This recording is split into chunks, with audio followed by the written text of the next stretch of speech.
Hi, and thanks for logging on to the daily DVAR HALACHA. And here's a brand new halacha for you, and it is for Sunday, the 19th of August, which is the 8th day of Elul. Just for your interest, I'm headed to the airport right now as you listen to this, and I'm going to be in Israel, God willing, for a week.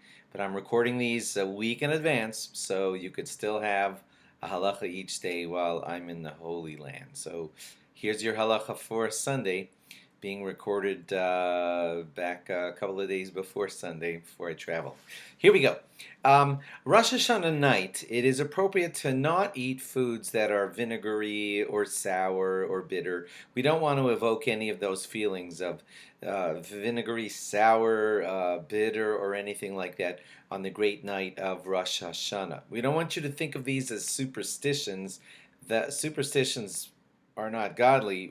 This has much more to do with the fact that it is the beginning of the year, and we believe that the way a year begins is the way the year is going to be. So we don't want you to have any sour simanim or signs at the beginning of your year, or bitter signs or anything like that. And that's why the beautiful customs of like dipping things in honey and everything, we set off the feeling of the new year in that manner such that it can set into motion a feeling of sweetness throughout the entire year. So yes, we dip the challah in honey on Rosh Hashanah night, but you all knew that part. You can ask your rabbi about the very interesting fact that we're also supposed to be dipping our bread in salt all the time. So there are all kinds of interesting things written about that, like maybe you dip one end in honey and one end in salt. Well, but that's beyond the scope of this. You could discuss that with your rabbi. What happens to the salt when we dip in the honey? But definitely do dip your challah into honey. Also, we like to, and you all know this, we like to dip an apple in honey.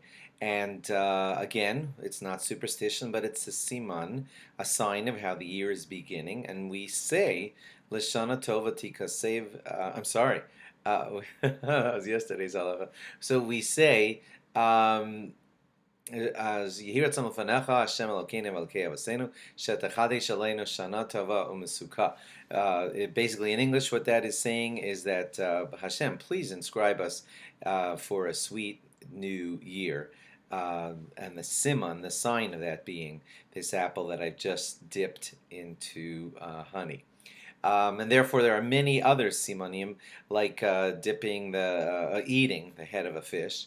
Eating the head of a fish would also be a sign that I should be ahead, a siman that I should be ahead. Fish tend to multiply very easily, so it should be a sign of increase of bracha and everything like that, and that's why we do simanim like that.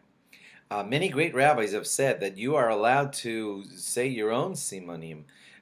You can say, I am, well, I don't want to make up anything too crazy here, but you do things and you say, this is a siman that in this coming year I'm going to be very friendly. I'm going to have a night filled with peacefulness on the opening night of Rosh Hashanah as a sign of peacefulness. I'm not going to sleep on Rosh Hashanah day, so not to have a sign of a sleepy year, etc., etc. Those are the kind of things that we like to set in motion on Rosh Hashanah. So signing off, although I'm actually on an airplane right now, and hope you're hearing this halacha on, or approximately on Sunday, and I'm going to give you one, try to have a bunch prepared so that you'll hear one from me every single day of the week, even though I will be in Israel and away from good internet access. Okay, have a great day. Do log on tomorrow again, and I hope I'll have a fresh one for you then too. Bye-bye.